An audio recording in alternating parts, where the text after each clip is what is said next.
Siamo con Marco Terenzi, capogruppo del centro-sinistra qui a Portogruaro. Si è appena svolta la commissione consigliare in cui finalmente abbiamo appreso del progetto definitivo riguardante la riqualificazione dell'ex Fosfati. Volevo sapere quali sono gli aspetti che ha trovato lei positivi e quelli eventualmente negativi.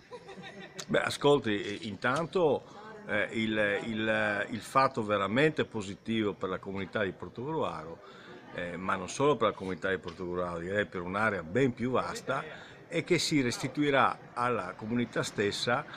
un bene irripetibile, perché è un bene che sostanzialmente è stato dichiarato un monumento legato anche all'archeologia industriale, ma soprattutto questa ristrutturazione ci consente di pensare ad un utilizzo di area vasta della struttura che potrebbe essere davvero un grande volano per lo sviluppo socio-economico, per lo sviluppo culturale, ma anche per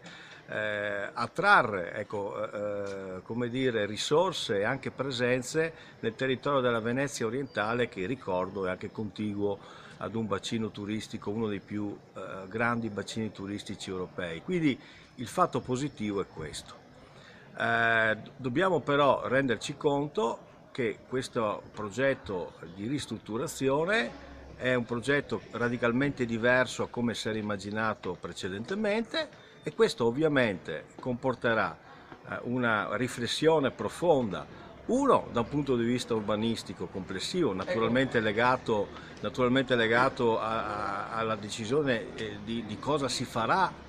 dentro questa importantissima struttura, e l'altro bisognerà trovare delle alleanze da un punto di vista istituzionale, ma anche all'interno della comunità della Venezia orientale, ma anche di una comunità ben più vasta, aperta anche all'est europeo, per la gestione di questa struttura, perché ovviamente il Comune di Portogruaro non ha certamente le gambe per gestire in modo utile e continuativo una struttura siffatta. Quindi noi dobbiamo diventare un polo di riferimento per un'area vasta, per l'utilizzo di questa risorsa importantissima che è in Portogruaro e che potrà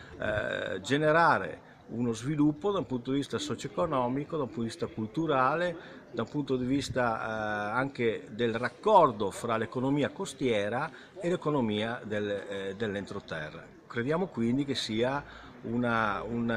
sia un futuro promettente per questa struttura e per la comunità di Portogruaro della Venezia orientale.